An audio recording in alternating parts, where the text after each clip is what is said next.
மணிரத்னம் அவர்களின் தளபதி படத்தில் மம்பூட்டி அவர்களின் உதவியாளரில் ஒருவராக நாகேஷ் அவர்கள் வருவார்.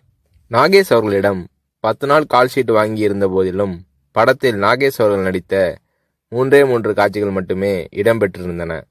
பிறகு ஒரு நாள் ரஜினி அவர்களை நாகேஷ் சந்தித்த போது, மணிரத்னம் என் கால்ஷீட்டை வீணாக்கிவிட்டார், இன்னும் சில காட்சிகளில் என்னை பயன்படுத்தியிருக்கலாம் என்று நாகேஷ் அவர்கள் தன்னுடைய ஆதங்கத்தை வெளிப்படுத்திய போது, ரஜினி அவர்கள் பதிலேதும் சொல்லாமல் புன்னகை புரிந்தார். அவ்வளவுதான். பின்னர் தான் நாகேஷ் அவர்களுக்கு ரஜினி அவர்களின் மௌனத்தின் அர்த்தம் புரிந்தது. ரஜினி அவர்களிடம் பேசிக்கொண்டிருக்கும் போது அங்கே இல்லாத 3வது நபரை பற்றி குறை சொல்லி பேசினால் ரஜினி அவர்கள் அதை விரும்புவதில்லை. 3வது மனிதரை பற்றி பேசுவதோ விமர்சிப்பதோ நாகரீகம் இல்லை என்பது ரஜினி அவர்களின் பாலிசி. இது நாகேஷ் அவர்களுக்கு தெரிய வந்தபோது ரஜினி அவர்கள் மீதான மதிப்பு நாகேஷ் அவர்களின் உள்ளத்தில் பல மடங்கானது.